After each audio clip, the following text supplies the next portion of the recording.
For sure.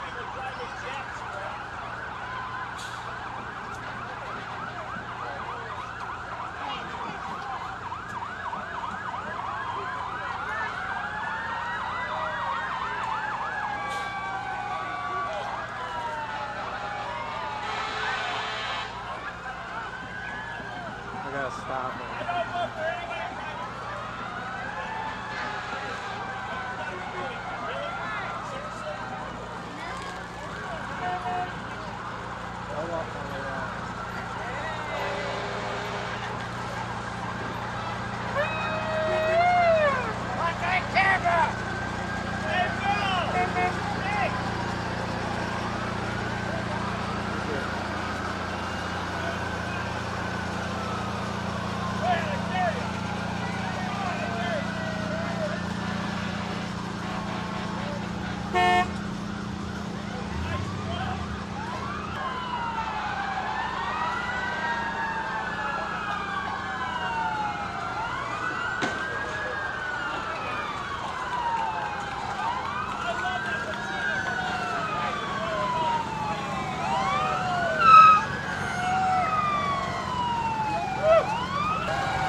We will now have the singing of the national anthem by Hope Cornett. Oh, say, can you see by the dawn's early light what so proudly we hailed at the twilight's last gleaming, whose broad stripes and bright stars through the perilous fight, oh, the ramparts we watched were so gallantly streaming, and the rocket's red glare, the bombs bursting in air, gave proof through the night that our flag was still there. Oh, say does that star-spangled banner yet wave o'er the land of the free and the home of the brave.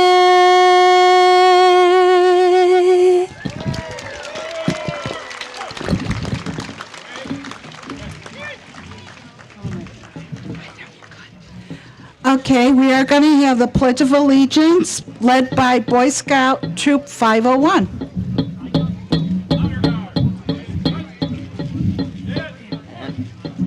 Please join me in the Pledge of Allegiance. I pledge allegiance to the flag of the United States of America and to the republic for which it stands, one nation, under God, indivisible, with liberty and justice for all.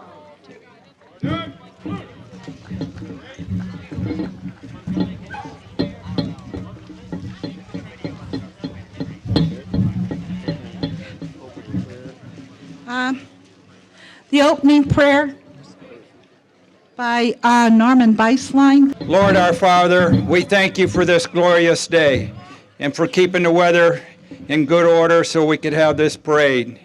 I appreciate all the participants that have been here, Lord, and it's nice of you to watch over us. I ask that you continue to guide us through these perilous times and keep an eye on all of us in safe journeys and bless our gathering together here.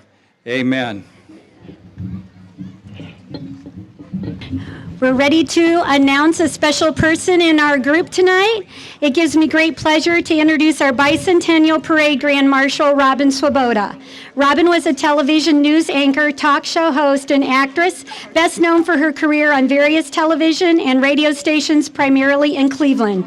A St. Joseph, Missouri native, Robin attended and graduated from Missouri Western State College in 1981. She also received her first job as a television news anchor in Moline, Illinois. In the early 1980s, she worked as an anchor and reporter for then CBS affiliate WTVJ, Channel 4 in Miami, Florida. She then moved to Cleveland in 1986, and she became a co-anchor for then CBS affiliate WJW-TV8 alongside longtime station mainstays Tim Taylor, Dick Goddard, and Casey Coleman. This came at a time when WJW was the top-rated newscast in Cleveland, and with that, Robin became a very popular personality. And while still with WJW, then in 1989, she became the co-host with Ahmad Rashad on the nationally syndicated sports interview program In Sport. After leaving WJW, Robin was named as co-host of Cover to Cover alongside Gayle King, which was aired nationally by NBC. During that time, she also had a stint as a celebrity square on Hollywood Squares.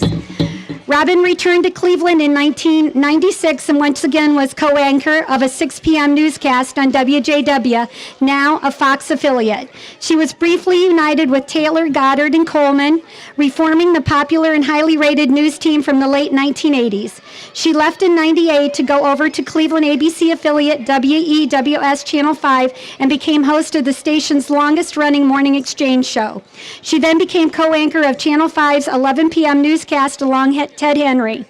Robin took a break from the broadcasting business altogether in 2000 to spend more time with her family. 2 years later, she returned to the Cleveland media scene, this time in radio, as she became the co-host for the morning show on the Cleveland Christian contemporary station, The Fish. She left there in 2005 and 2 years later returned for a third stint at WJW, this time hosting her own morning talk show originally titled That's Life. The show was later changed to The Robin Swoboda Show. Robin was awarded a local Emmy for her stint as co-host of her self-titled show in 2010. In 2011, Robin left WJW. 2 months later, she was named co-anchor of the 7 p.m. newscast on Cleveland NBC affiliate WKYC Channel 3, where she worked until February of 2014.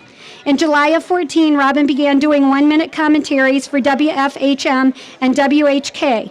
Robin appeared in a pair of motion pictures, partly due to the films being shot in Cleveland.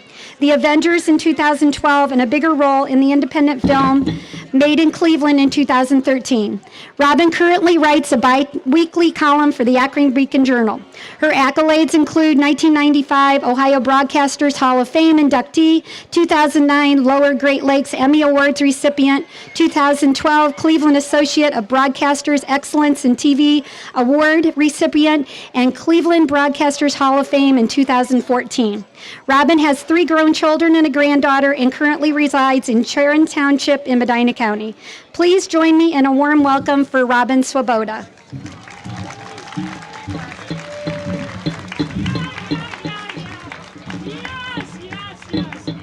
Oh, Sue, you left something out. No. That was fantastic. I didn't know I'd done all those things. And what is this? For our parade marshal. What?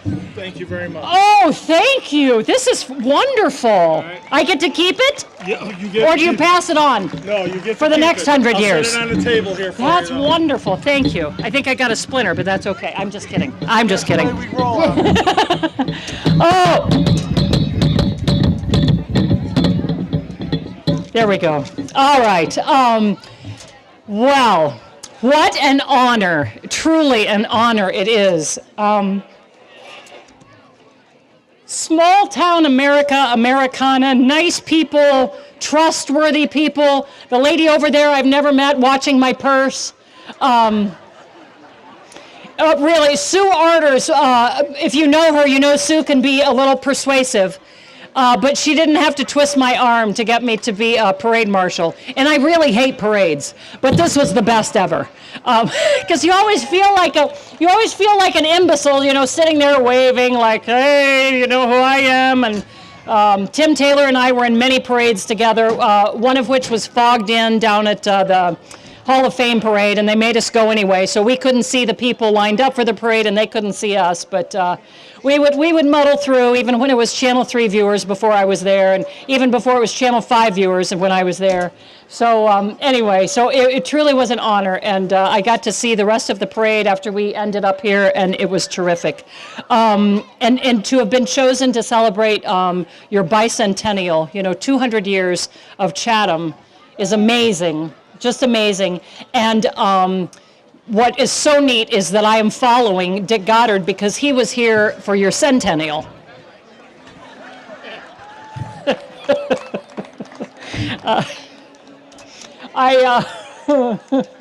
You might not be able to tell because it is a little warm, but the man who painted the Maynard's barn for the centennial, who's now the Angus Association has hired him to paint barns all around the country.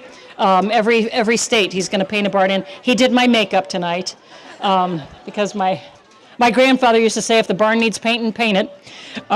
So anyway, so thanks to Scott Hagan for doing my makeup. I am looking for a place to live. So if you know any place in Chatham, that's the only thing I ask. If I could say there's a small farm or you want to rent something to me, I have 4 dogs and a horse. I'd like some chickens, but I would be, you know, more than willing to muck your stalls for Miller Lite and help you put up your hay. And if anybody's looking for a dog, I can help you out with that too. So thank you all very much. Thank you for the honor. Thank you for the plaque. And if my kids were, well, I have a 22-year-old son, so I just might use it. Just kidding. Just kidding. Thank you all. Hello, I just want to tell you, I want to introduce the committee members, but I didn't bring my list. So anybody on the Bicentennial Committee, just kind of wave your hand. Yeah, tomorrow we'll be wearing yellow shirts. Yeah, what's her face? Annie. Annie is modeling them. So if you have any questions tomorrow, we'll have all of us should be wearing yellow shirts that work on the committee. And I really, really want to thank you. I've gotten to know everybody a whole lot better than I ever did in my whole life, and I love everybody. So thank you. Co-host here, Steve Arders. I'm looking for the trustees. How about Russ Arders? You out there? There's Russ Arders. Joe Unks. There he is.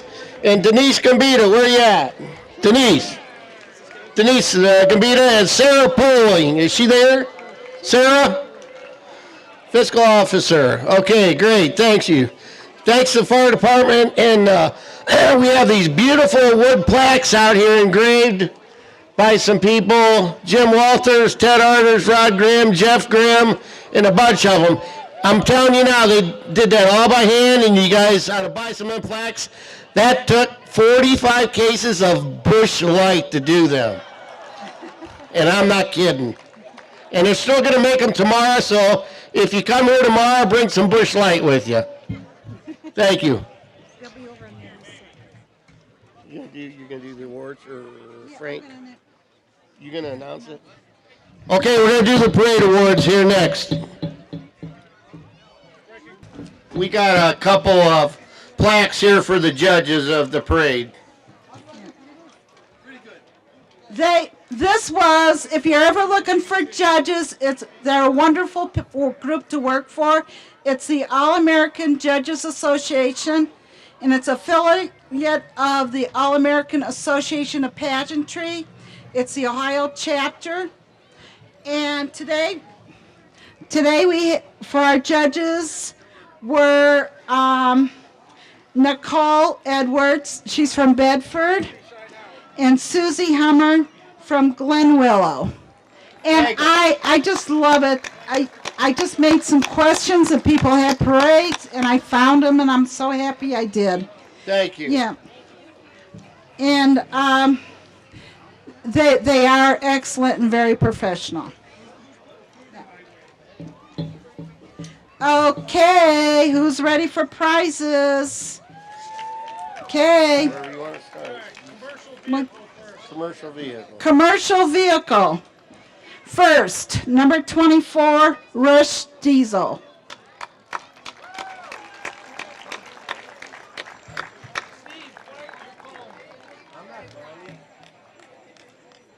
Lydia, help him with the plaques. Commercial plat. Where's the commercial vehicle? Where's the commercial vehicle? Ross? Did they leave? They should have stayed for fun. Okay. Is it the private vehicle?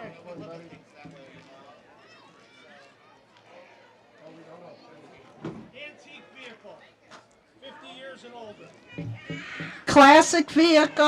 Antique vehicle. Oh, antique 50 years and vehicle. older. Okay, number 17, Brian Farron.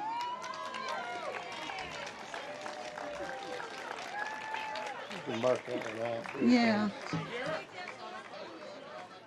Yeah. Okay, Okay. there we go.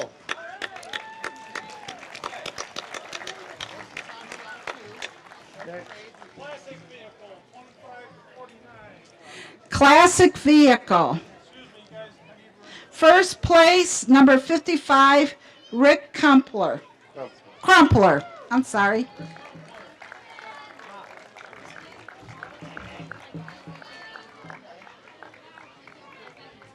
Does he know Rick Crumpler? Oh yeah, well that's his grandson, but that's okay. That's a Crumpler. That's right. Apparently he's accepting. He's accepting. Yeah, Number 55. Congratulations. thank you. Pose for a picture. Get his list so I know which one. Next one is private vehicle less than 25 years old. Private vehicle less than 25. Is that Yep, more that's a than- less than, right? Okay. Okay, private vehicle, less than 25, Arter's Family Wagon, number 10. Woo! Oh, where's Rick? Where's the Arter's family? Hey, Kevin Arter. Johnny Hey! Go. Come on, you guys. Double time it. Everybody's here. What's the next one? Antique tractor. Antique tractor? Antique tractor. Okay, antique tractor. Menno Family Farm, number 27.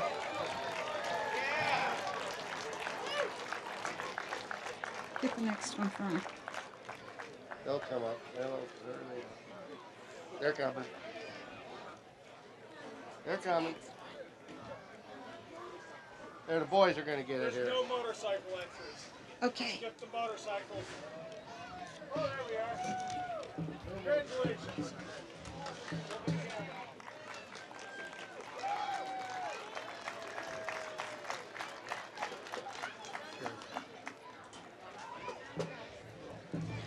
Okay, the next award is for the nonprofit group, number 8, Litchfield Town Band. And I know they all well. Yeah, there's someone from There Litchfield. they are. Yay!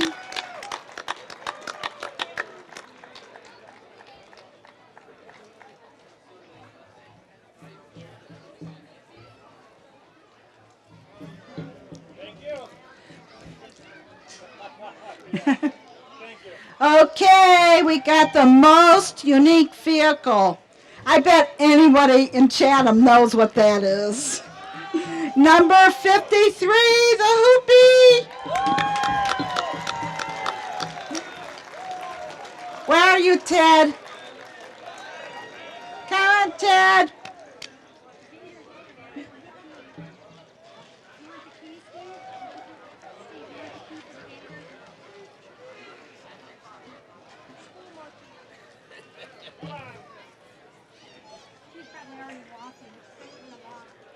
Finally got to see that thing. I know, that's the first time I saw it besides pictures. Yay! Okay, the next award is School Marching Unit. In first place is Black River Marching Band. Is anyone still here from there? Anybody from Black River? Okay. Okay, yay!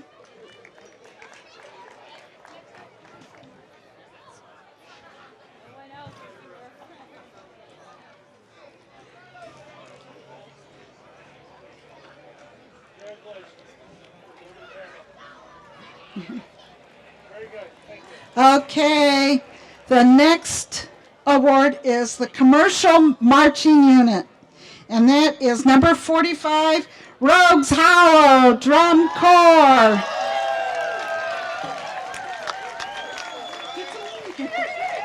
Drum!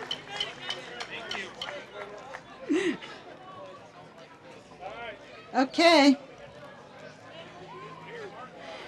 Next one is the Animal Group, number 48, Medina County Mounted Unit.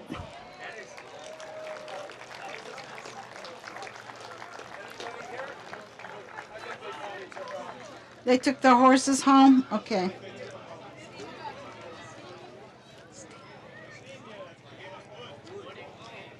Okay, Steam Unit, number 11, the Spirit Train. Fair train. I was just talking to a guy. He's coming.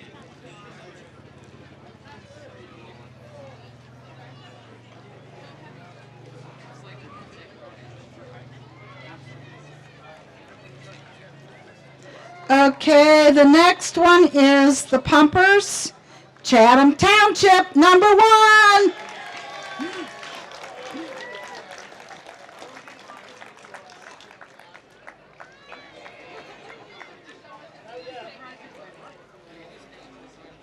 on. I know you're here.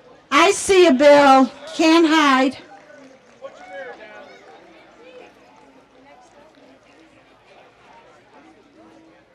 The what?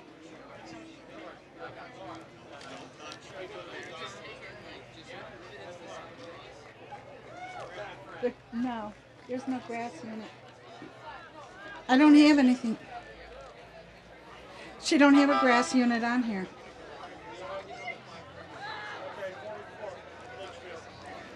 Next one is the grass unit, number 44, Litchfield.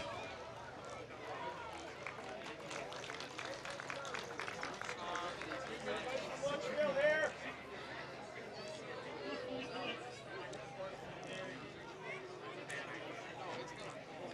The next one is the tanker trucks, Spencer Community.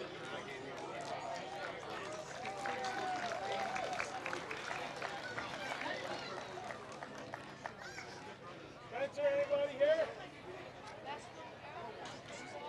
All right, last one. Okay, squad and ambulance, Lodi Fire Department. Anybody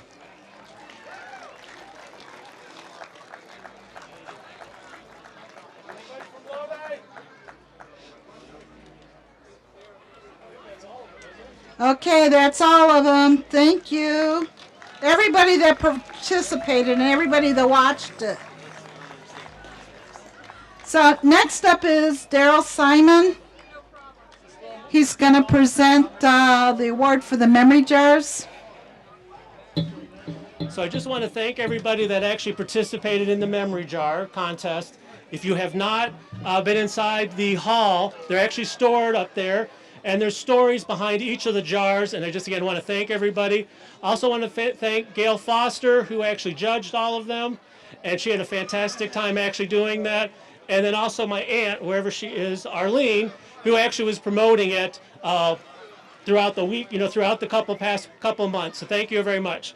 And so for all the awards, we had a youth category, and then we also had an adult category. And for the youth, the first runner-up was the Chatham Farmers Clover Buds. I don't know if anybody's here for them, but we want to thank them.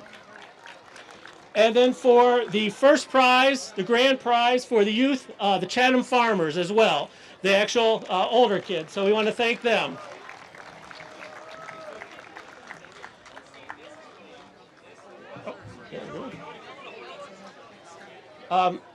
For the adults, we actually had 4 runner-ups, and so I just went up first. Arlene Grimm family for the Melvin Grimm Military Memories. So I don't know where she's at, but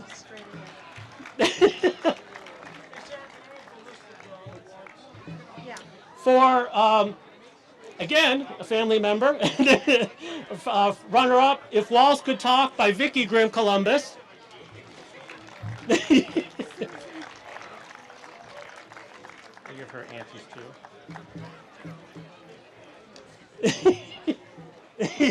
Up that hill. Thank you. The third runner-up as well was the Apple Butter Festival by Denise Borman and Emily Berger. I don't know if they're here.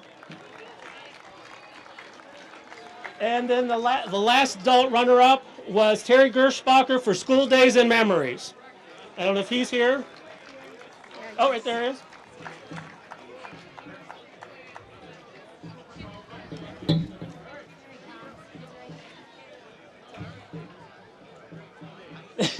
Congratulations. And for the adult winner, it's Susie Arders for the Dorothy Clapp Arders. And I know, oh, there she is. All right. Okay, this has come to the time where we're going to recognize our people who have lived in Chatham more than 50 years. First, before we do that, I'd like for everyone to just bow their heads for just a moment of silence for those Chatham residents who made an impact on our small community that have passed on.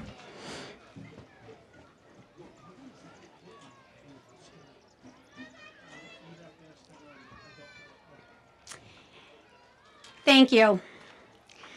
I'm pleased and honored to be introducing our Chatham 50 years plus residents who could be with us this evening, actually. We attempted to reach out to all of our residents who are Chathamites who have been here for 50 years or more. 31 residents returned their questionnaires, and 21 of them had said they would be here tonight to celebrate with us. One question was asked, what do you love most about Chatham? Most replies had a very common thread in the following words: the people, the closeness, friends, rural living / country / small town, and the history.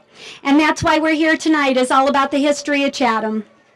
So as we recognize our honored residents, when I announce your name, if you could please stand, we'll bring your gift to you. The kids are getting ready to come down the hill because we don't expect you guys to all come up the hill to this side.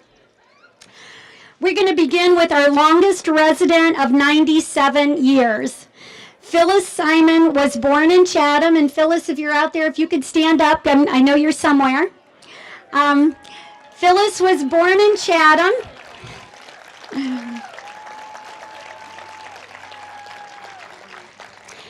She was born on July 3rd, 1921. We're a few days late, but on the count of 3, I want us to all say as loud as we can, happy birthday, Phyllis. 1, 2, 3. Happy birthday, Phyllis.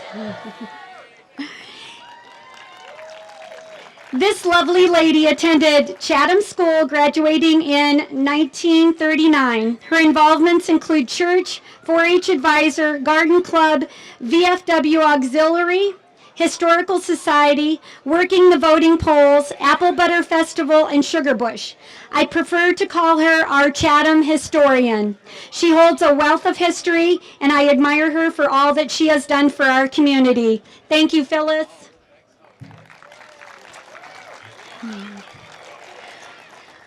Next, I'm pleased to introduce my father-in-law, Bob Arders. Bob, if you'd stand, he's down there in the corner. Bob has lived in Chatham his entire life, 84 years. Bob was born April 11th, 1934 in the woodshed behind the home farm. He graduated from Lodi High School in 1952, where he played basketball, football, and was involved in FFA. Bob served in the U.S. Army and was in Korea for 2 years. Bob's involvement included Chatham VFW commander, county commander, township trustee, fire department, and youth baseball coach. Bob was a carpenter by trade. Many houses, renovations, and barns in the area were built by him. Bob is the main support beam in our community. Thank you, Bob. Introducing my good neighbor, Alvin Clapp. Al, if you please stand. Al also lived in Chatham his entire life. I'm seeing a kind of a common thing here where they were born here, they stayed here. That's a good thing. He attended school in Chatham, where he was the FFA president. Then Al attended Medina High School, where he graduated in 1957. In Chatham, he was involved in 4-H and now serving on the Zoning Commission, and he was with the Chatham Community Church. Alvin can be seen performing with the Litchfield Community Band, and he was on the wagon tonight with them in the parade. Thank you, Al. Next is Norman Arders. Where's that hat he had on tonight somewhere? He's out there. There he is. He's known to most as Zeke, or to me, Uncle Zeke. He has been a Chatham resident for 78 years and 6 months. By the time Uncle Zeke was born, Lodi Hospital existed. No more birthing for Grandma in the woodshed behind the house. He attended Chatham School and then Medina High School, where he was active in FFA and student council, graduating in 1958. His Chatham involvement included Grange, 4-H, Boy Scouts, 40 years in youth baseball behind the plate umpiring, and then on the tractor mowing the ball fields. Zeke attends Chatham Community Church, where he is active in his community. When asked on the questionnaire from what do you love most about Chatham, his reply was, for all who lived here have all been successful in life, and I truly believe that. Thank you, Zeke. Longtime resident Mary Herr. Mary, are you still here anywhere? Maybe not. Mary? There she is. Okay. Mary was born in Wayne County and graduated in 1948 and then moved to Chatham 2 years later. Her and her late husband, Chuck, farmed on Chippewa Road. She could be seen helping out with the field work and many of the farm chores. Mary donated the Fusselman Schoolhouse, which originally sat at the corner of Chippewa and Vandemark Roads, to the Chatham Historical Society, and plans are to reconstruct the building on these grounds here. Thank you, Mary. Mr. Tom Matthews. Tom, you out there somewhere? Okay. Tom is a lifelong resident, being born in Lodi in 1951. He was a student at Chatham, Lodi, and Cloverleaf schools, where he was a member of the football and track teams. Tom is a former Cloverleaf School Board member. He attends Black River Church of the Brethren, where he is the treasurer. Tom has been a member of the Bicentennial Committee and has been instrumental in organizing our engine show that we've had here. Thank you, Tom, for all your hard work on the Bicentennial Committee. Bonnie Farron. Included in her bio, a very extensive history of her involvement in Chatham. Bonnie was born in Lodi in 1952 and planted her roots here. She attended Chatham, Lodi, and Cloverleaf schools. She could be seen marching across the football field as a Cloverleaf majorette during her high school years, graduating from Cloverleaf in 1970. During high school, she was involved in FHA, BOE, GAA, track, class play, and Y Teens. Currently, she attends Chatham Community Church, is a poll worker for voting, and volunteers her time with the Red Cross blood drive. Bonnie is known for her willingness to help others wherever and whenever needed. Thank you, Bonnie. I'm not sure, is Ira Sherrar here tonight? Ike, are you here anywhere? Okay, I wanted to make sure. Okay. Arlene Grimm. I know you're down there, Arlene. If you could stand for a minute, if you can't, that's fine. Arlene is very involved in our Chatham community. Arlene was born in Westfield Township and moved to Chatham 62 years ago, where her husband Larry convinced her to marry him. She is retired from Lodi Community Hospital after 34 years there. Her past involvement includes PTA, VFW Auxiliary, and 4-H, where Arlene has been an advisor for over 50 years. She is a member and officer for Chatham Historical Society. Arlene has participated in the Medina County Fair for many years with her prize-winning entries. Arlene noted on her questionnaire, she likes the history of Chatham and wants to preserve it. Thank you, Arlene, for your involvement in our Chatham community. Gary Mennel. Gary's one of our local Chatham farmers. He's lived in Chatham for 62 years. He's a 74 graduate of Cloverleaf High School, where he was very involved with local FFA chapter. When asked if he attended college on the questionnaire, Gary answered, the family farm of hard rocks and organic compost is where he attended college. He is a past member of the Chatham Township Zoning Board, 4-H advisor, and coordinator of Operation Homes. Gary Mennel. Loretta Arders. Loretta relocated to Chatham from Lodi 61 years ago. She attended Sullivan Elementary and Lodi High School, graduating in 1956. She was involved in chorus, band, FHA, and 4-H. She married Bob Arders on November 9, 1957. Her Chatham involvement includes Garden Club, VFW Auxiliary, and Chatham Community Church, where she is a member of the choir. I have the honor of calling her my mother-in-law. Also, she lettered the bottom of her recognition mugs for us this evening. Thank you. Okay, introducing my other half, Steve Arders. Steve has been a Chatham resident for 59 years. He was born in Lodi and attended Chatham Elementary, Cloverleaf High School, and the Medina County Career Center. In his community, he's involved with Medina County Farm Bureau, Medina County Fair Board, Zoning Commission Chairman, a member of the Fire Department, and past youth baseball coach. Steve is our Bicentennial co-chairman, being in charge of parking. So if you had a problem tonight, he's the one you need to blame. Thank you, Steve, for all your hard work on the Bicentennial Committee. Roy Mennel. Roy was born in Lodi and has lived in Chatham his entire life. He attended Cloverleaf Schools, graduating as a class valedictorian in 1978. He was involved in FFA, earning the American Farmer degree in 1980. He worked on the family farm and is currently employed by Tractor Supply in Medina. Roy Mennel.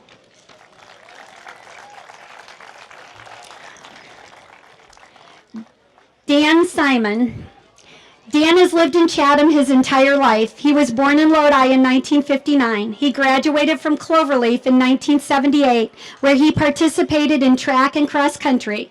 Dan's participation includes past zoning appeals member, Farm Bureau, LMRE People's Fund, and Chatham Community Church, where he can be seen putting his talents to work when repairs and renovations are needed. Thank you, Dan, for your community involvement. Doris Clapp. Doris relocated to Chatham Township from Wadsworth 57 years ago. She graduated from Highland School in 1956. She attends Chatham Community Church, has been involved in 4-H and Grange. Doris Clapp. Dave Nagel. I think I saw Dave during the parade. I'm not sure. He's way out there. Dave's out there. Hey, Dave. Dave's our past Chatham fire chief, having served in the capacity for many years. He first came to Chatham in 1955. He relocated to Iowa, but found it in his heart to return to his roots. He graduated from Cloverleaf in 1967 and was involved in FFA, football, basketball, and track. Dave served on the Bicentennial Committee 50 years ago. We're glad that you have returned to Chatham, Dave. Alvis Wellman. Alvis has been a resident of Chatham Township for 54 years. After living in Fort Gay, West Virginia, Al attends Chatham Community Church and was instrumental in starting our fire department. Thank you, Al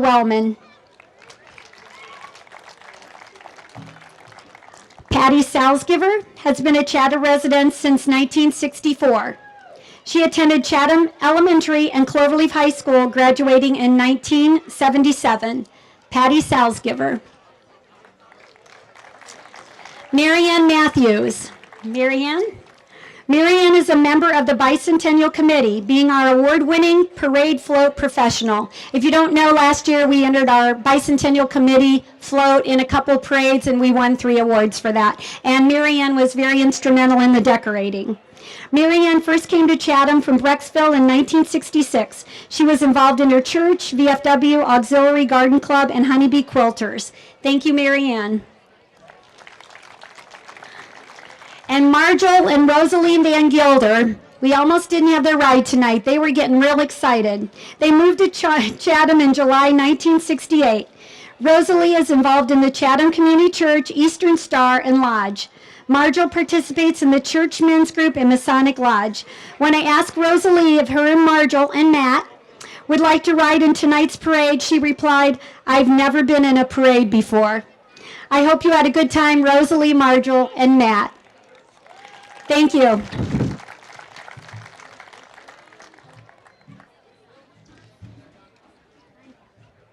We need Rick and Norm up here to open our time capsule tonight.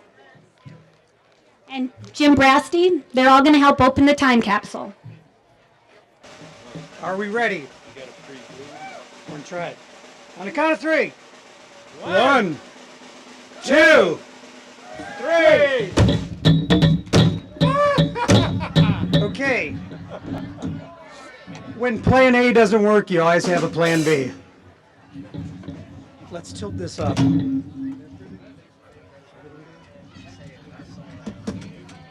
right. It's scored pretty healthy there, so.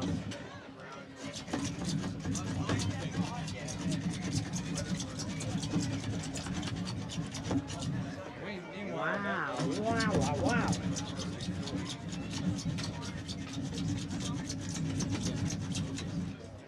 Okay, success. Give her a roll here.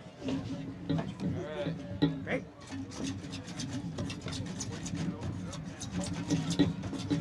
Always get a pruning saw for this job.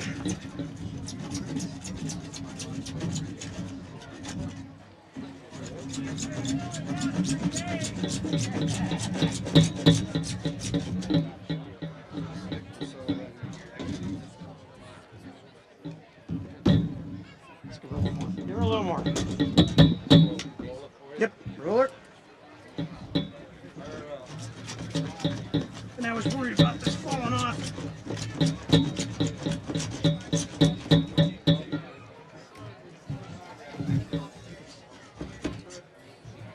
What do you think?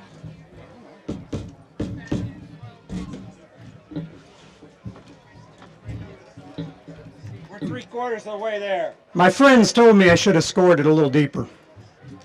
As usual, I didn't listen.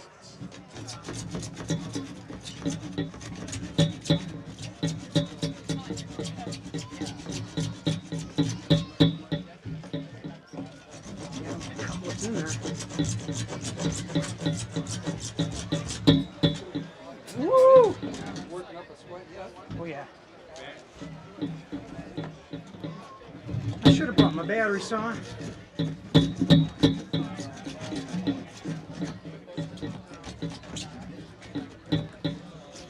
Right. Approach forward.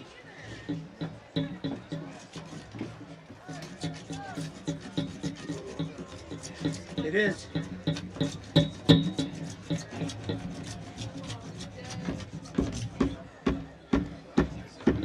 What do you think? What do you think?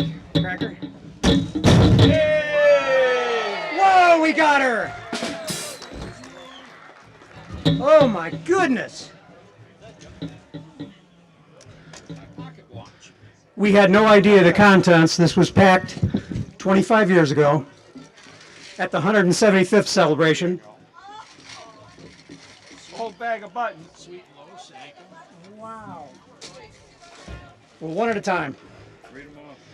We've got newspapers. Large eggs, 49 cents a dozen. Remember Handy Andy? They're not around anymore. We have a Reader's Digest, April 1993.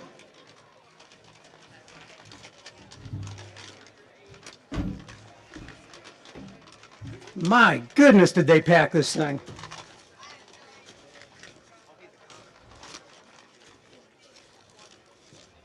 Another newspaper.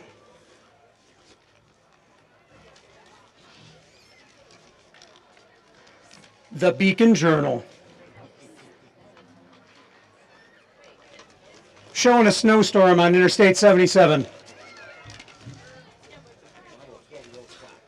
Oh my goodness. Some more Reader's Digest. We have matches. VFW matches. Pencils.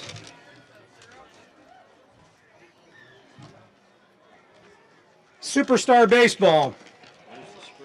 We have corn. Hey, Bob, see if it'll grow. Goodness. Bear Plus with stomach guard. We've yet to find cash in here. That's cool. The Dead Sea Scrolls, maybe.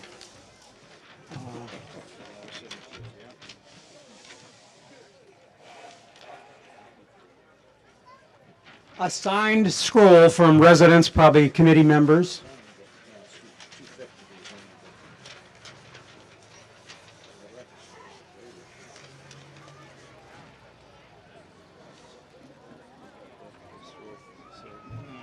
Vital records from Chatham Township.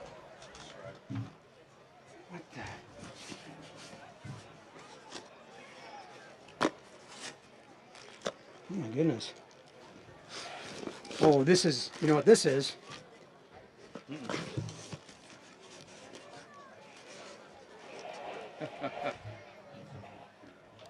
We found a brand to make the all those wood placards that were handed out that were burned in with the Chatham Bicentennial. This is the branding iron from the 175th.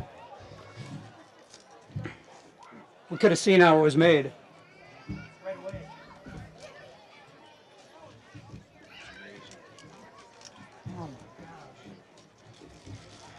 More township records.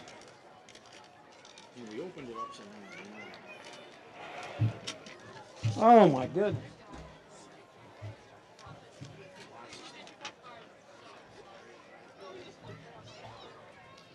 Wow.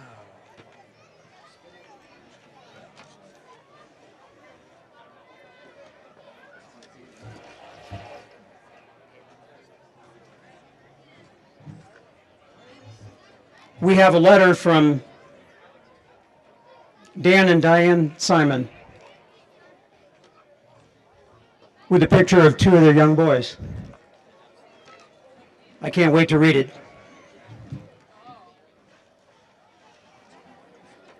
There's Kenny, Simon, and Phyllis. Oh my goodness. Wow. Hey, Sarah. Let's try to get the box in the back. We have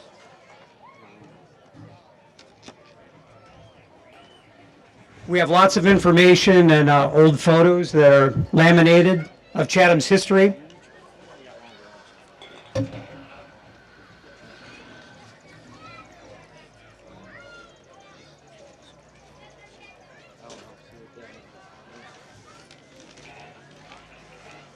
Chatham Township map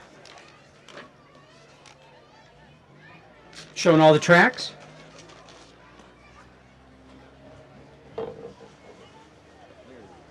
$175th bag that was apparently handed out and used at that celebration.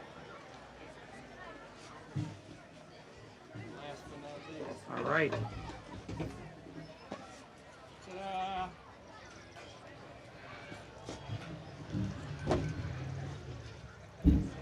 Yes. Okay. Yep.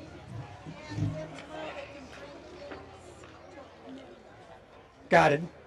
We have a branded placard from the Chatham Apple Butter Festival in 1991. Big man. Yeah, big man. Oh my goodness.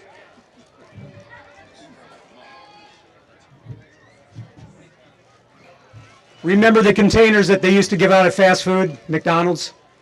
Non-recyclable. You don't even see them anymore.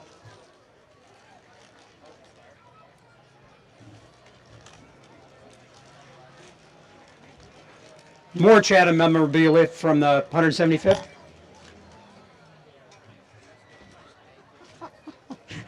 I'm waiting to see if there's food in here.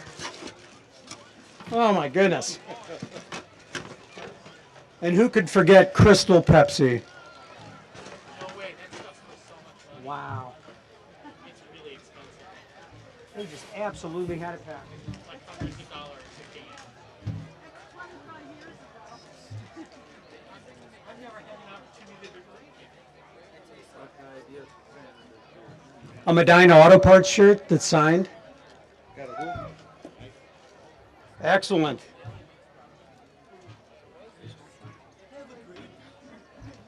And the official shirt from the Chatham VFW Sugar Bush.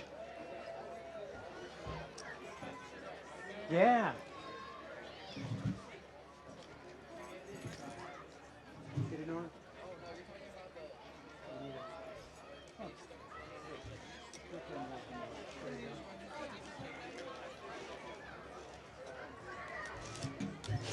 Maybe this box is where they put the money.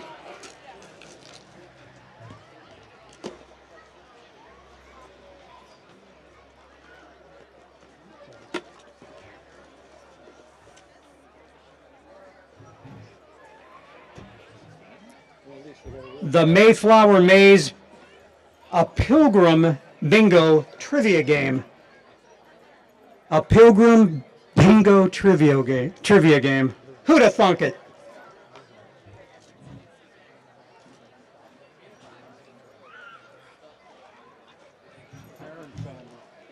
We have another letter that was from the Farron family. What we're going to do is we will take these items and we'll put them on a table in the pavilion so that you can look at them. And then anybody that wants to donate items for the time capsule from this bicentennial event that will be open in another 25 years, find committee members that are in yellow. We will have a table in the pavilion. Just hand out things. We actually are going to collect them for the next we'll collect them to the end of the month. So until the end of July, you can turn in items to be put in this time capsule, and then we will have a brief ceremony when we close up that time capsule.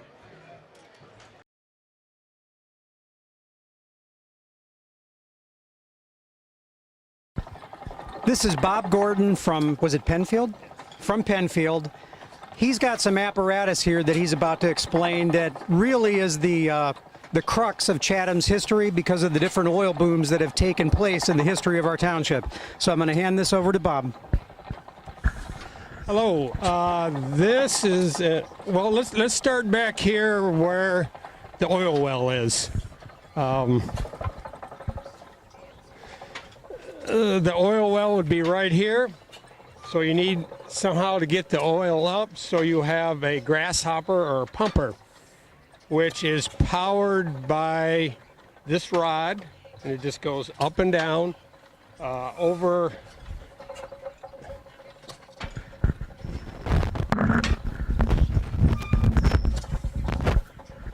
This is a foot valve, and this is actually on the bottom of the well on a shaft, and there's a little ball valve in there, so it just goes up and down. Oil comes up. When it goes down, it closes the ball, and it forces the oil all the way up to the top. So that's all that is doing, is just pumping up and down, just a foot or so throw. This is a power unit or a centric, and it is powered by one engine, oil-filled engine on a flat belt. and you could have 9 different wells being pumped at the same time, and they don't get tangled up the way it goes around. So you can have a well in any direction, and it will pump. Some of them could be up to 400 or 500 foot away, maybe even a quarter mile, as long as you had a shaft or cable going to that grasshopper just to pull it back to raise it up. They have a single centric that's actually built right on an engine. I've seen some that would hold up to 16 wells, bigger. They even had a centric on top of this, so they had 2 going around. And it would just, it wouldn't pump all day. It'd only pump maybe for a couple hours a day. And if you weren't there to shut the engine off, they had a fuel tank on there that would either run out of fuel and it would shut the engine off. And most of this was undercover with a roof over it so it wouldn't get wet. And somebody would have to come out. You know, they might not pump every day. They might pump once a week.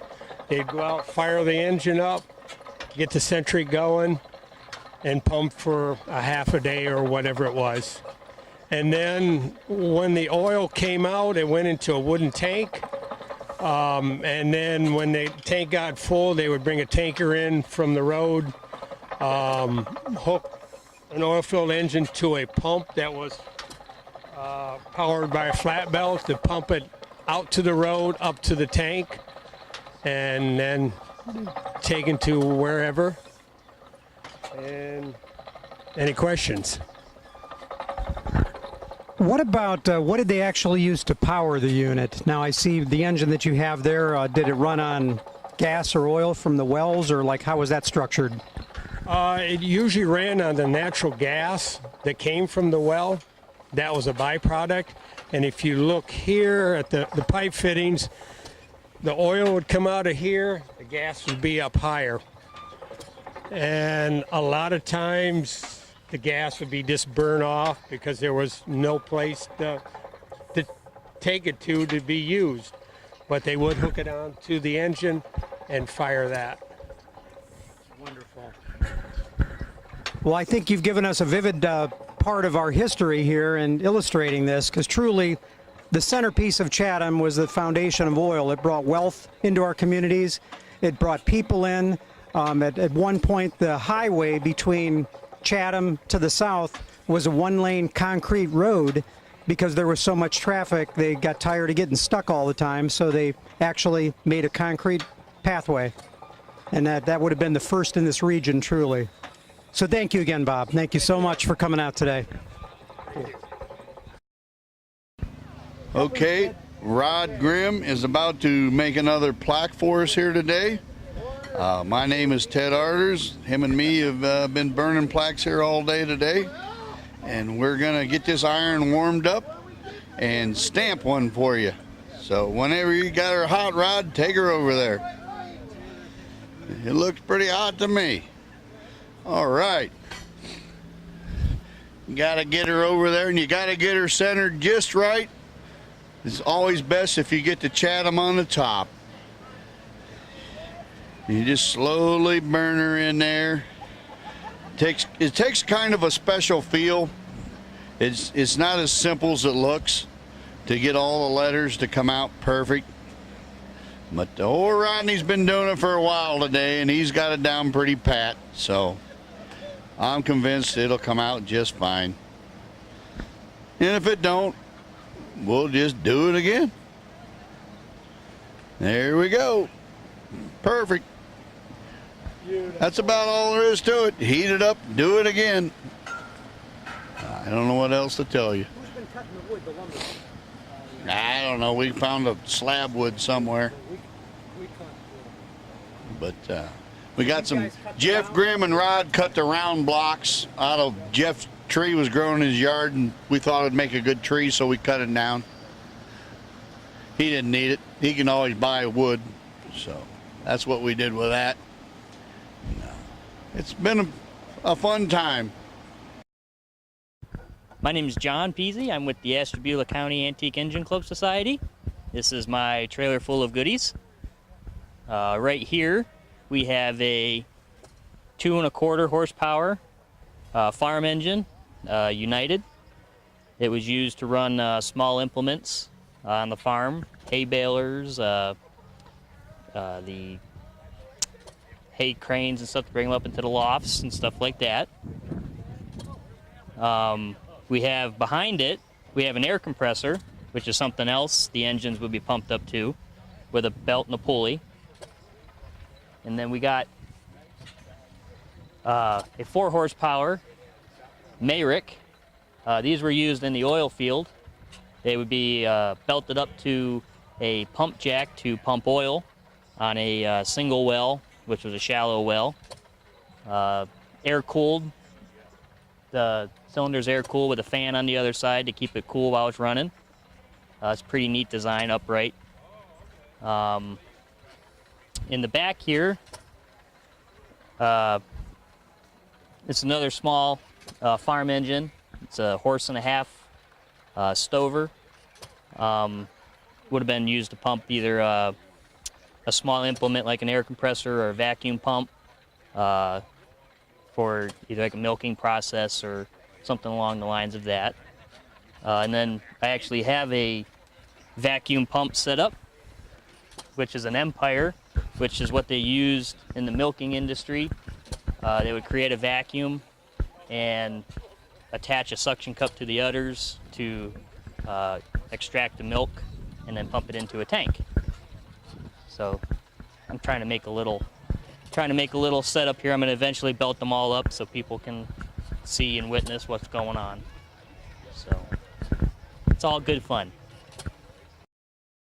Today I brought a 1935 Ford pickup truck. Kind of customized, I would say, and I live over here on Pigtail Alley. This is Rick Dumperth, and I'm here to talk about this machine. This was in the parade yesterday procession. I have a good friend, Randy Crumpler from North Carolina. He actually acquired this from a farm in Litchfield, and a lot of people in Chatham are familiar with the Bradleys, Kenny and Alberta.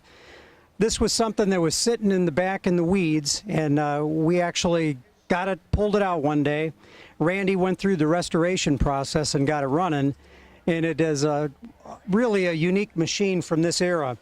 I believe he said the gentleman that put this together initially was from Wellington, but it ended up on the Bradley farm. Maybe Kenny finished it. I can't remember the whole story right at the moment.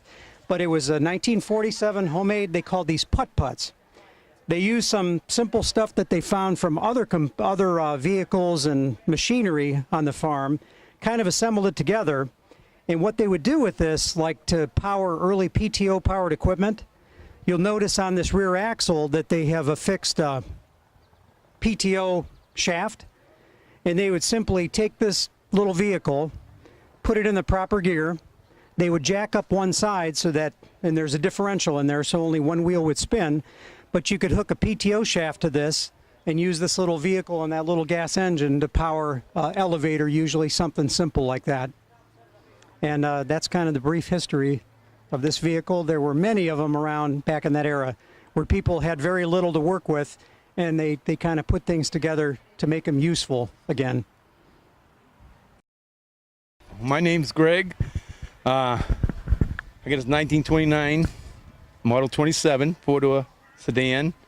Had it for about 20 years, 6-cylinder engine.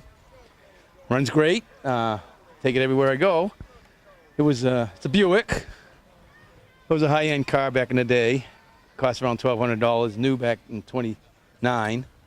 It's got full instrumentation, locking steering wheel, dome light, locking doors. Runs great. I don't know what else I can tell you. It's pretty much original. It's got the original mohair interior. Gets 12 miles to the gallon. But yeah, I've had it for a while. And that's about it. I don't know. I haven't restored it. I just maintain it and try to keep it as original as I can. My name's Jim Brasty here in Chatham. I've lived here 40 years. It's a 1923 Model T Touring. I've had it about 15 years now. I haven't done anything with it since I purchased it, just washed it twice, I think, whatever. It's a nice car, it runs great. It was restored about 30 years ago. And that's about it. Okay, I'm here with Ron Voorhees, and Ron, could you spell your last name? V as in Victor, Oorhees. I might add, when I was in school, I thought there was probably no one in the world with that name. Yes. It's unique, definitely. Well, being that you're not a resident from here, but you're very active in our historical society, I guess, could you just give kind of a, shine some light on what you think of our community, the community of Chatham Township? For a crossroad community, I can't give enough accolades about the desire and the effort that people put into this community. It's amazing that they have like 3 museums here, and they're very active. They always put on such good shows and so forth, as far as people being able to articulate and get close to past histories of farms. Medina County, believe it or not, was a farm-oriented county way back. It isn't anymore, unfortunately. Could you shed a little light on like the oil booms that took place in the past in Chatham? I can only, I guess, give information that's been handed down, but I can't give definite dates, but it must have started around 1890 in that era, I should say. And it was a real big boom time because I guess the central area was just loaded with workers. They had a hotel here that was jammed. And the hotel's still standing here on 83, across from the South Church. And the unusual thing about the oil boom was it was so shallow. It was Berea sand, and some of the wells were only 200 feet deep. And my uncle, Ira Grimm, probably around 41, bought a farm here west of town, and he put his own wells in. He probably had at least 10 wells on that farm on the corner of Richmond and 162. Someone has just put some new pumps on those old wells, but those wells pumped from the time he drilled, which was, like I said, probably in the early 40s, until I think around 1960s, maybe middle or late 60s. And for 20 years or so, they had to bring the oil up with water. But the previous time, of course, it was pumped up with the oil jacks. And most of those at that time were ran with what was called shackle lines. And they were steel rods put together to the jacks, and a central building with maybe like a truck engine and a huge wooden flywheel ran those jacks to bring the oil up, and they were stored then near a road in large tanks. Well, from those tanks, the crude was picked up and taken them to 2 very large oil drums on 83 just south of the campgrounds here in Chatham. And so Ohio, Rockefeller's operation, those tanks were about 50 feet in diameter and probably as high as a 1-story or 2-story house. And from there was a pipeline laid to Cleveland, and the crude was pumped into Cleveland for Standard Oil. My goodness, that's unbelievable. All that in this little town of Chatham. I guess one last thing I'd like you to share, just your feelings. You attended the parade yesterday, did you? I didn't. No. Okay. I guess we won't share that thought then.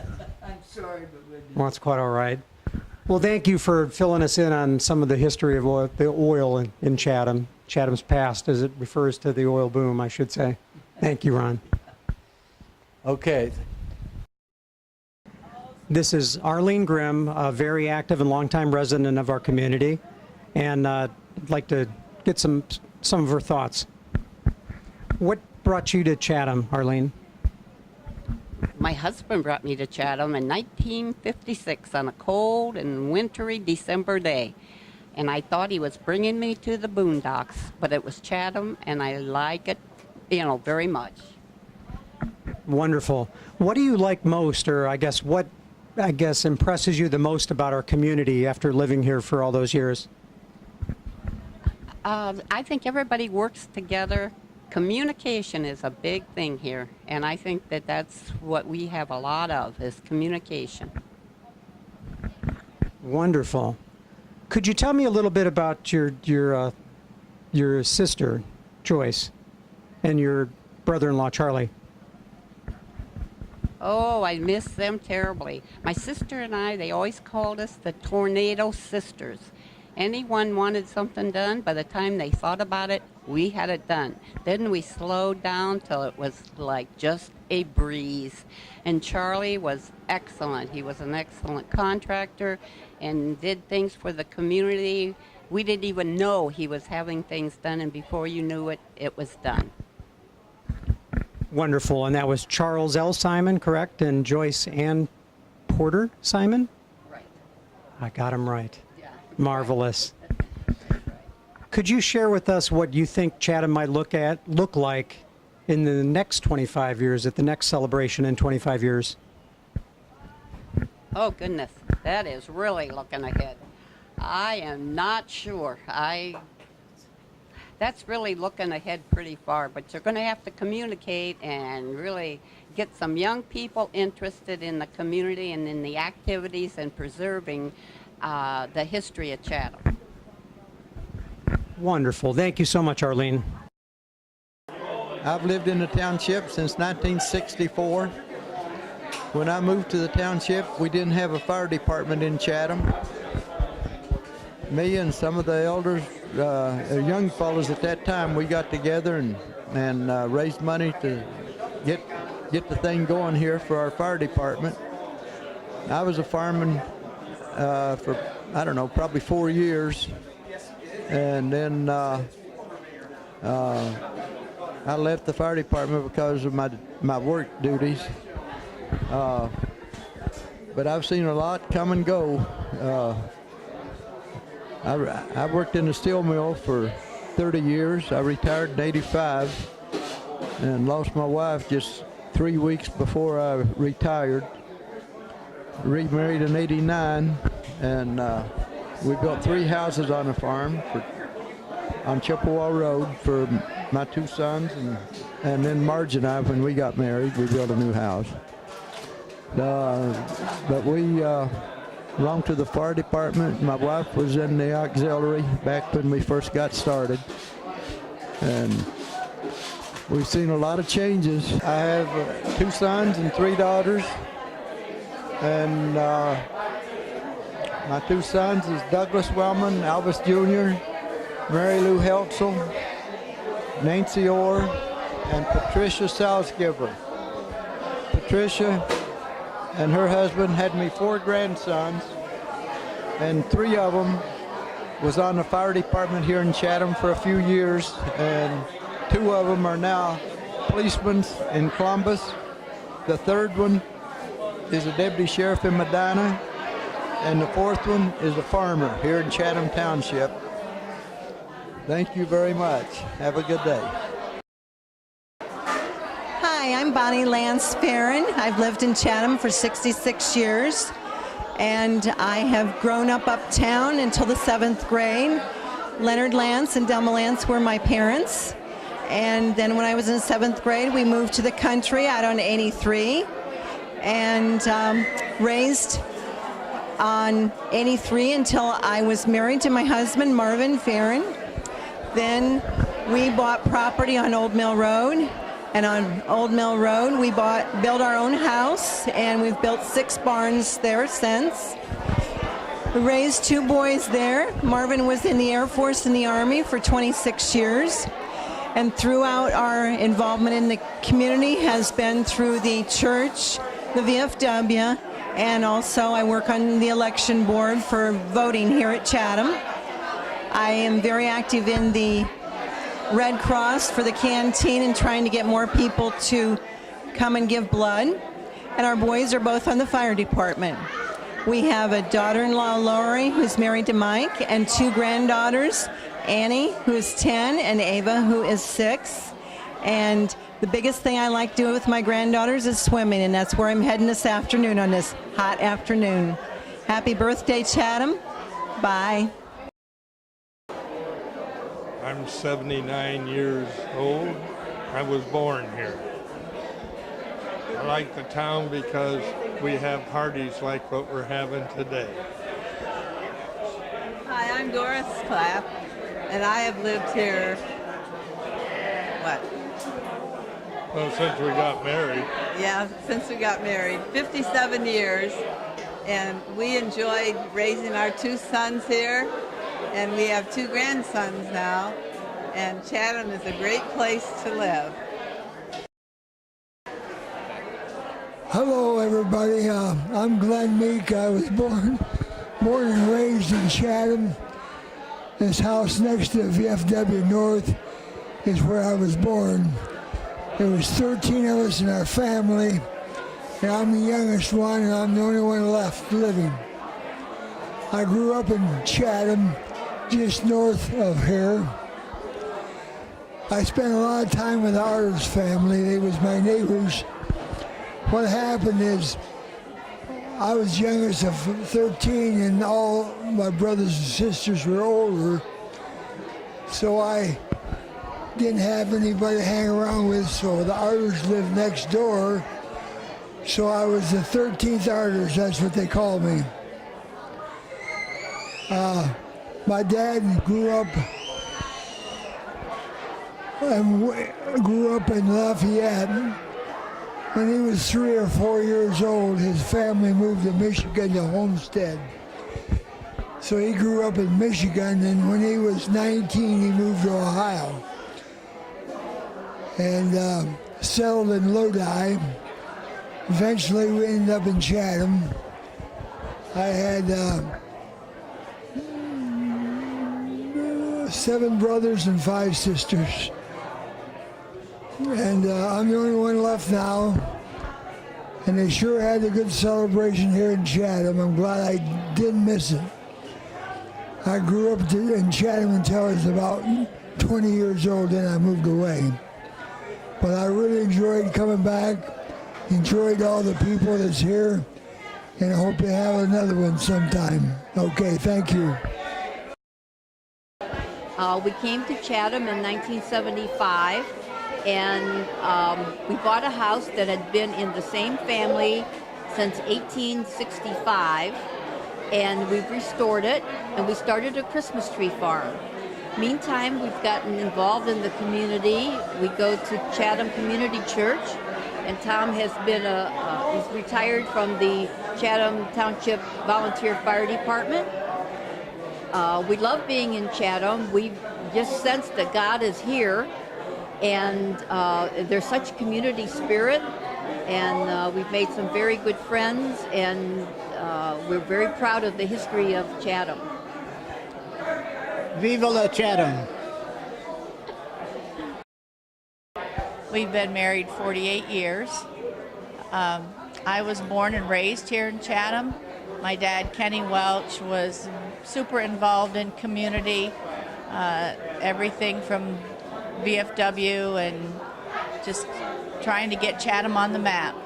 He was he was just an icon here. Yeah, strong. I called him the mayor. He was very involved in the baseball, etc. We met and lived here for the first 14 years of our marriage, and then I was called into ministry, and we've been on traveling for 30 plus years and have just come back into the community at the end of 15, and we live now on the old Grimm farm and have built a house, and our family lives around us there. Right. And the celebration here has been great. We've really appreciated all the work that's gone into it. Fireworks were awesome, and we're just really proud of our little town. Yeah. When we were still dating, I helped her father build a little replica of the station for the parade in their 1968 Sesquicentennial, and so when we're back home again. Hi, I'm Barbara Natterer. I moved to Chatham in 1973 with my family. Our home was built by Charlie Simon and Robbie Simon. Later on, additions were made by Charlie Simon and his brother Dan.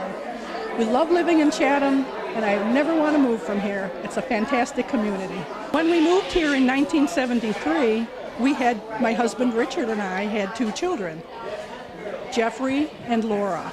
And then later on, we added Julie to our family. I've lived in Chatham since 1962. I've owned Chatham VFW for 55 years. Chatham's a great place to live and raise your family.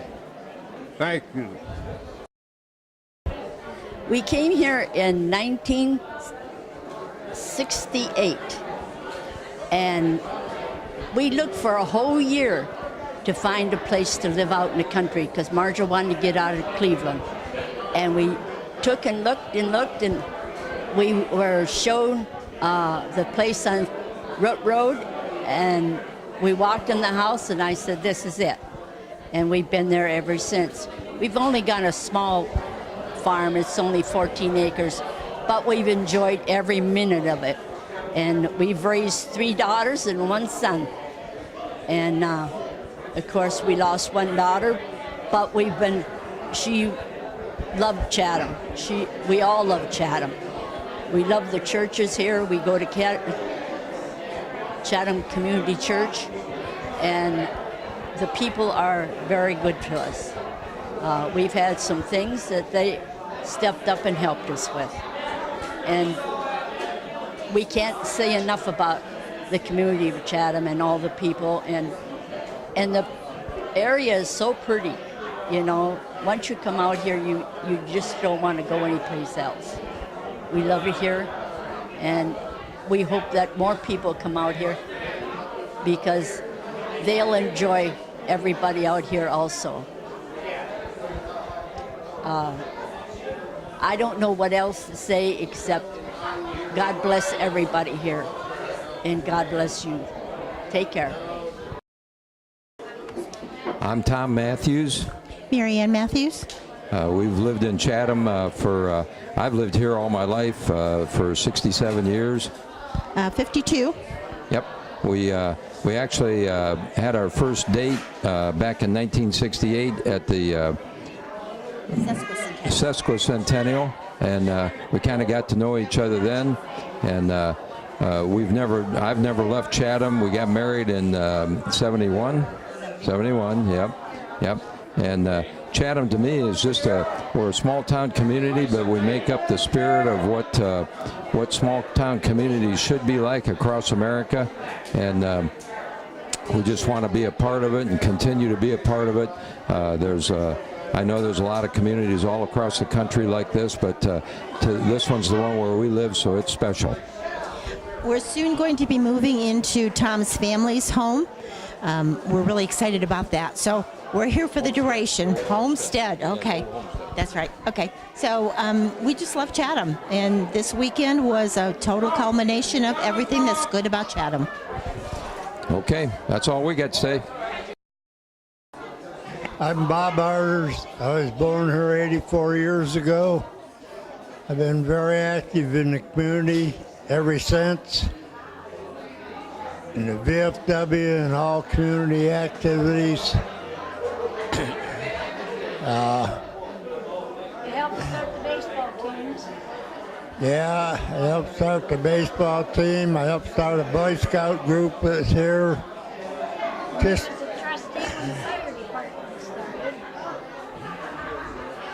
as a trustee 4 years. And that's about it for me. He's got a lot more, but he's not going to tell you. I'm Loretta Arders. We've been married 61 years, and I belong to the community church, the garden club. Start over. You lived here, would you say, 60-some years? We've been married 61 years, and I belong to the Chatham Community Church, the garden club. I sing in the choir. Just VFW. My whole life's been in there. Raised my 2 boys by the VFW. And we've always been active in the community, so this is nice.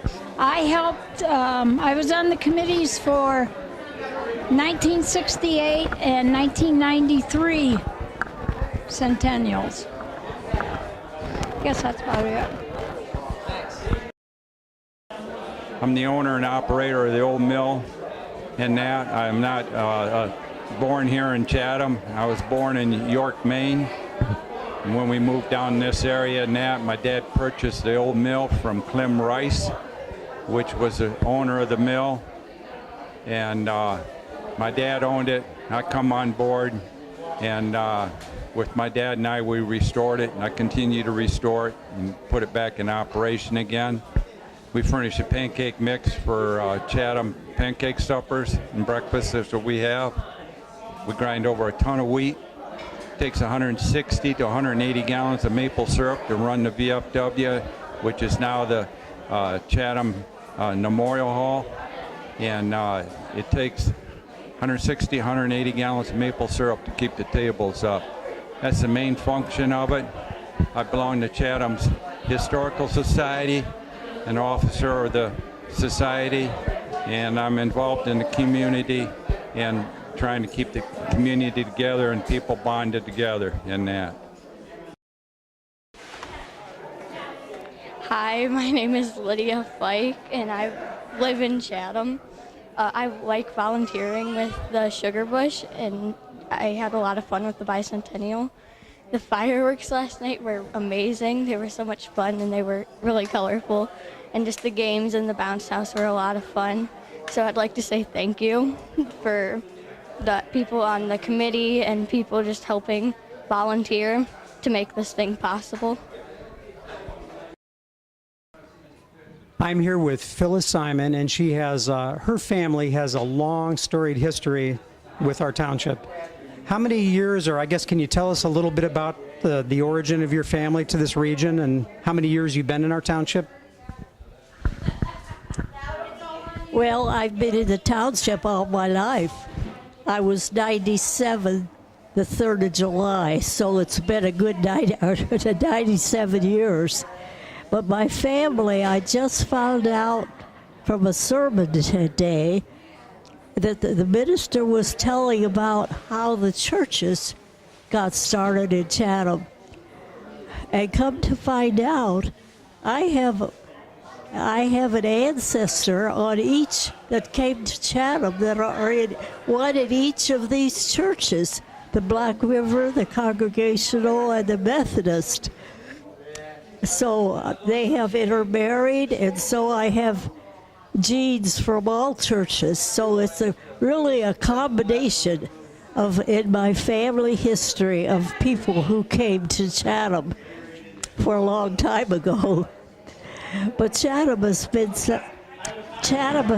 such an interesting place because it's always been cooperating. It's a place where everybody helps everybody else. It doesn't matter if you're one church or the other. They'll go and they'll work together, and that is the image of Chatham Township. And that's probably the way it's going to keep on. In a friendly community. Anything else you'd like to know about? Yes, that really kind of coincides with the sermon today on community, very much so. Could you tell us a little bit about your husband and your sons and their involvement, maybe even up to your grandsons? Well, our family was into everything. I mean, naturally, they had to take part in the athletics, and Kenny was one of the starters of the fire department, the original fire department, and about the same year we started the Apple Butter Festival.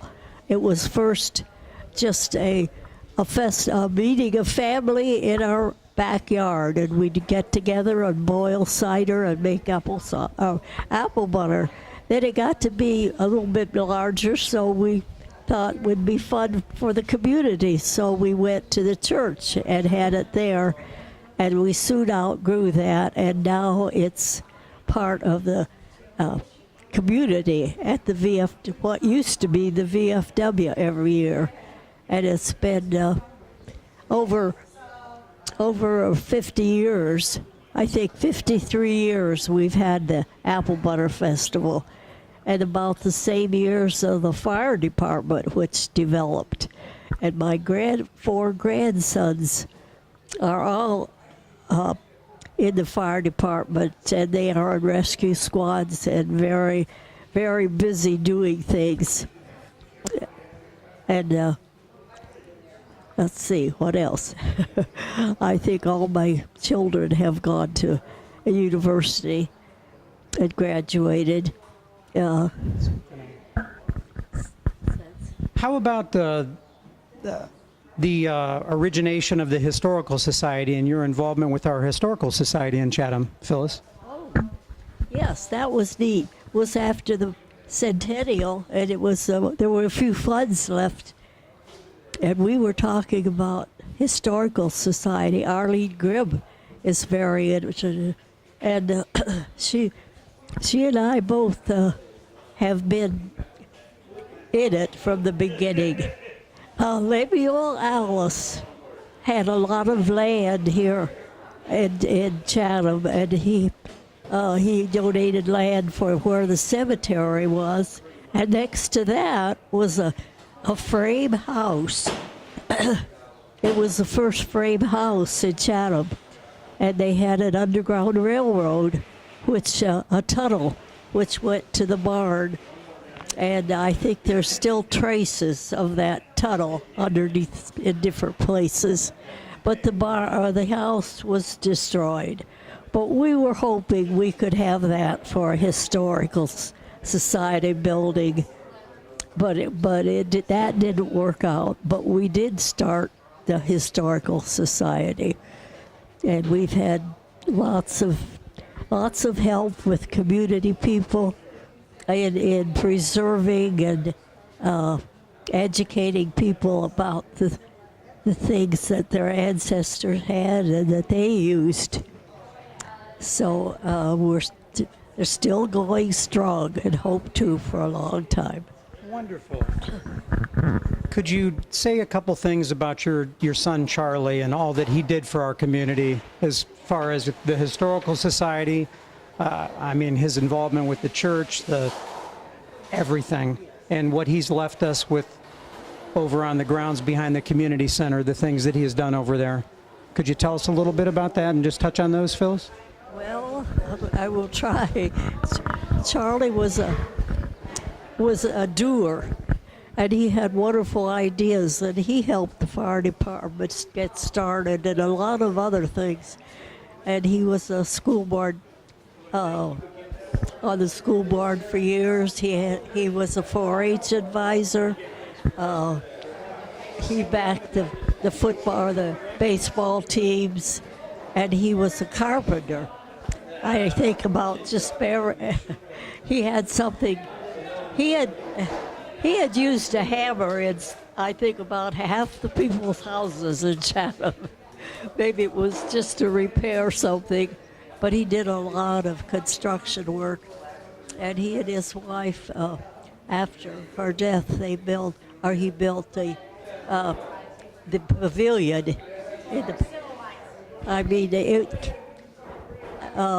at her demise, funds were giving in her memory to the Historical Society, and with those funds, the family decided they would do something for the community. So that's what funded the pavilion there, and because she passed away from cancer, it was decided that any donations to the pavilion would go to the Cancer Society. But it was for the use of the community and had no charge or anything. So, and then he was known countywide, and in the church, I think he had every office there was, and he had a lot of county offices, and he was very badly missed by the family and a lot of other people. Thank you. Yeah, he was also instrumental in spearheading moving the old town hall to its present site. Without him, I don't know that would have happened. And he was thinking ahead to 1880, to the anniversary this year, and he'd ordered, let's see, I don't know what it was, napkins or something with 1818 on them, and they're around here somewhere. But he'd ordered it that ahead, or maybe might have been pencils, or it was something anyway. Well, that is a wonderful overview of your family, Phyllis. Is there any other things you'd like to add at this point? I think that's fine. My other children are all doing well, too.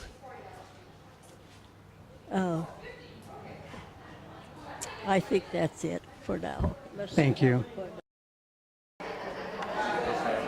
Our fathers brought forth on this continent a new nation from Plainsfield, Massachusetts, and my name is Shaw.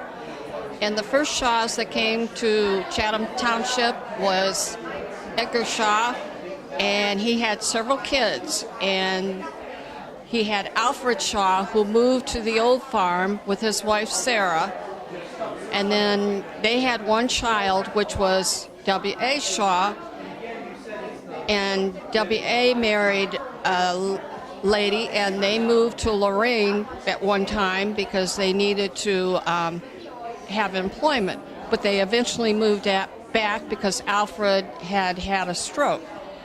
Well, when Alfred was here, they used to build coffins. He was quite a woodworker, and he built the songbook holders at the Congregational Church that are on the back of the pews. And Alfred had a daughter, Loney, and then his first wife died, so he married Etta Griffin from Lodi, and they lived on the old farm. They had a mill down there, and they had one child, which was Fenton Shaw, and that was Ron Shaw's dad. Did you get old Bill Shaw in there? And Gladys Shaw. And Ron and I got married in 1980. My name is Carolyn Shaw, and I've always been active in the township. At one point, I was a township clerk. I've served as township trustee, and also been active with the garden club and the Historical Society. And patiently putting up with me all these years. And CTCC. My husband, he worked at NASA in Cleveland, and I worked with the county in Medina as a recorder's office. Well, and don't forget, old Wilbur was a Klansman. William was a Klansman at one time. The Klan was big out of Lodi. and we're proud of it. Anything else? Oh, and Ron has a stepson. When we married, I had my son John, and he lives out in Washington State now. I was born in the USA. I have been blessed to be a part of the Chatham Community Church for more than 6.5 years. Chatham is a wonderful, welcoming community. I grew up in Litchfield, so I've been aware of Chatham and am so in awe of the way that the community gathered together to worship and to celebrate the Bicentennial. God bless you, Chatham community. Good to be here. Hi, I'm Ann Brasty. And I'm Jim Brasty. We've been residents of Chatham for about 40 years now in September. Having a wonderful time at the Bicentennial. It's a wonderful experience. Everybody gets together, wonderful. Living in a hometown community and that, it's terrific. Everybody's been absolutely terrific this whole weekend. And we had a wonderful day. I was in charge of the children games, and we probably had maybe about 100 children today, and it was a great success. And I had lots of help from some high school students, and I really appreciate their help. And people can come out the rest of the evening. We've got fireworks displays and everything going on this evening till about 11, and then tomorrow morning there will be closing ceremonies and the church service. Mm-hmm. Thank you. A lot of hard work went into this for the last 2 years, and I appreciate all our committee members personally. And thank you to the people that also did attend and all the residents of Chatham. This is Helen and Randy Greenia. We've had a wonderful time. I love the community spirit, and I hope to do this again in 25 years. Hi, I'm Sheila Benson, and I've been on the Chatham Committee for Bicentennial for 2 years. I've lived in Chatham for 40 years, and this was the most involved I had been in my township. And we had a great 2 years of planning, and I think everything came together so well. It was a pleasure meeting lots of neighbors I didn't know and watching them come back to the school that they had attended and just running into their old friends and neighbors as well. It was a great weekend. Really enjoyed myself. Hi, I'm Jim Martin. And I'm Nancy Martin. Let's see, we've lived in Chatham for 49 years. We moved out here from Lakewood. We've been on the Bicentennial Committee, and we've enjoyed all the planning and to see that it's taken so well. Everybody really comes out for the events here in Chatham, and it really makes you feel special living here. Yeah, this is a great community to live in. Everybody kind of pulls together. It's amazing to see what a bunch of amateurs can do when they put their minds to it. Hi, my name's Denise Gambita. Currently, I'm your township trustee, and right now I feel like your slave for the weekend. Started this morning at 7, and I think we're going to get to go home probably about 11:30 tonight. It has been a great event. 16 people at least have worked for a year and a half to bring this event to you. They're really great people, and you're going to get to see each and every one of them. We're all wearing yellow shirts, and that was only so that they could put targets on our backs so they could shoot at us if anything went wrong. We had the parade last night. It was fantastic. We had 58 entries, and Frank Keeling did a fabulous job. We're going to make him the parade master every year from now to the day he dies. And I hear he's made funeral arrangements already. We had 28 pies in the pie contest. Can you believe it? And they cut up all those pies and they served them for $1 a piece with ice cream. Now mark that down. This is 2018. That was a steal. It's been a good day and a half. We have a day maybe to go yet, and Oh, I hope it goes as well as this one. It's been fun, and thank you. I moved to Chatham 38 years ago in 1980. We built a home on Shaw Road, and Charlie Simon set up our home. We miss Charlie. We really miss Charlie. And we had 2 daughters when we moved here, who are now grown, and they have I have 5 grandkids now, and Chatham does a lot. They have an apple butter festival in the fall and a sugar bush festival in the spring. They have blood drives throughout the year, and they have great neighbors, Lodi, Spencer, and Litchfield. I just want to let you know it's a great place to be. It's a very friendly town. No matter who you see or meet, and no matter what you do, wherever you go, you will run into them and they'll have a smile on their face and you'll always stop and talk to each other. It's a great place to live. Love it. Great small-time America. Okay, Steve and Sue Arders here. Been in the community for 59 years. I'm a self-employed farmer, always have been. We grow corn, wheat, soybeans, and hay. Raise beef and hogs. Coach the kids in baseball and Little League my whole life. Been in the fire department for almost 40 years. I'm on the fair board, involved with the fair board in Medina County. And now we're on the Bicentennial Committee here. And I got 2 boys, Tyler and Tate. And my dad and mom are still alive, and they're 84 and 80. They've been in here their whole life too, and I'm going to let my wife talk now for a little bit. Hi, I'm the better half, Sue Arders. I did not grow up in this community, but I moved here when I met Steve. We've been married for 31 years. This September, I helped on the Bicentennial Committee. I'm the past fiscal officer for Chatham Township. Did that 13 years and retired from that 2 years ago.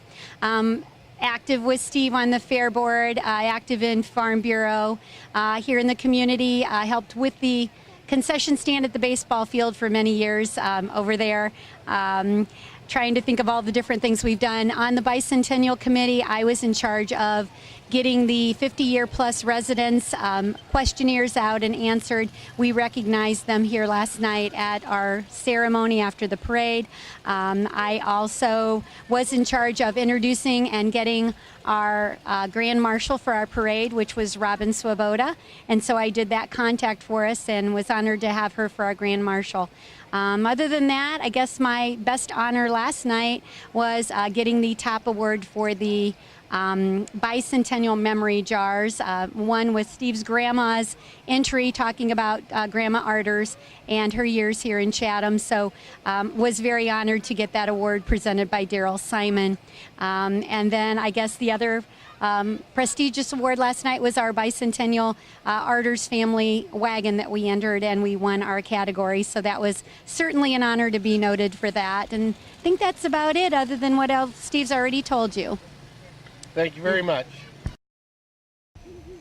Hello, I'm Sarah Beislein. I am co-chair of the Chatham Bicentennial Committee, and I'm also currently the chairman of the Chatham Historical Society. With this event, I have just been amazed for the past 2 years when we hold fundraising events, how everything seems to just click together. I've learned more about people in Chatham than I ever thought I would ever know, which I have really learned to love the committee and everything that we do together. To me, we all have been just amazed on how well everything has flowed, and we decide we want to do something and it comes up and everybody just works together and we get it done. And many helping hands make a good party, and we're having a wonderful party here. We've been a member of the community since 1990. Both of us are lifelong Medina County residents. We were kind of drawn to Chatham because of just the rural atmosphere and being able to be close to things, but not in the thick of things. We just love it here. We lived here many years, kind of used it as a bedroom community, but in recent years, more recent years, I first became involved with our community center and then ended up serving 2 terms as a township trustee. And particularly working alongside Charlie Simon, I really started to get a sense of our community and how important it is that people get involved. As I said so many times to him, there's all these things that used to happen, and I never took into account who made them happen. And it's just been a wonderful experience at this stage of my life. I love this community. I was just absolutely taken aback by our bicentennial celebration, just the magnitude of the parade, being able to be in the parade with my grandsons, and then all the things that we did in the last 2 days, and then to culminate with the fireworks that were just over the top. Overwhelming sense of pride for myself, my wife, and all those that I've spoken to. This was just a celebration to be remembered. Thankfully, we're able to capture all these things digitally. But I can't say enough about our community. I will continue to work for it, work with it, and we just have a wonderful core group of people. Hopefully, we can continue to expand that as the time marches forward. One last thing, Keith Boley today in his sermon was just, I guess, as timely as it can be. As we look into the future, I can only imagine how those that view this 25 years from now and many years from now may reflect on his words and how that was delivered to us today. Is there anything you'd like to share?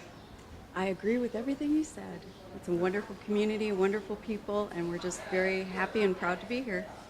Very much so. Thank you. Hi, we're the women from the Bicentennial Committee, and of course you noticed that Mr. Rick's back there too. One man alone, a bunch of roses. But anyway, for the people who are going to do this committee in 2043, happy 2043, and we want you to take a look at all of these faces. See that? Because don't call us to work, but we will ride in the parade. You'll need us. We'll be old and decrepit by then, and we'll need a wagon, okay? Get us a covered wagon, right? Anybody else? Any orders? Wants to donate something. Sheila? And I want to donate all my notebooks of notes and motions and second of the motions for all our 2 years. There was a lot. And there was a lot of 2 years worth of great meetings. One of my jobs was to round up all the old folks for 50 years and more, and I want to make sure that when the next person takes on the 50 years and more, we're all going to be part of that 50 years and more for sure. We may be like 70 and more, so make sure you take us all in. And I have a whole notebook full of all the meetings. All the meetings with my personal hand-scribbled notes all over it. Look at this face. It didn't get red because I was sitting in the shadows. It's red because I was out there with the children and doing their games. Did you keep track of all those games? Yes, I did. Yes, I did. And hopefully in 2043, I'll still have some of those supplies. Nope, not me. Give it to Rick. All I got to say, what is it, 2043 we said, right? Yes. All I got to say to that committee is you have big shoes to fill, because by now you've probably seen the video and you saw wow, they can't see our feet, they don't know that. I'll scratch that. But by now you've looked at the video footage of our parade, which was the biggest parade that Chatham has ever had. We crowded the streets, we had a long procession, it was fantastic. And, 5 bands? We had 5 bands, we had tractors, we had, and we had the ultimate vehicle, the Whoopie, which somebody has got to get going in another 25 years. Yes, we will store it, and we also want to get the old fire engine, which was partially restored, has to be in that parade. The Historical Society is going to preserve it. But It started with the biggest parade ever, and it ended with the biggest fireworks display with music that this region has ever seen. Ron Shaw may not be coherent the next time around, but he's going to be there, if not in soul, in spirit. Thank you.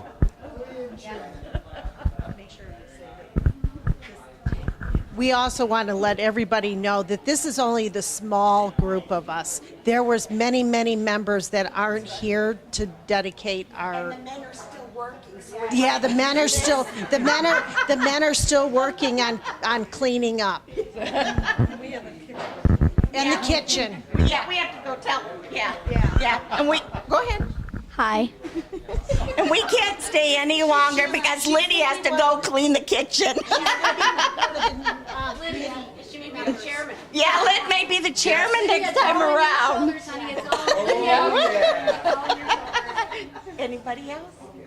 And we want you to know, we wish you the best.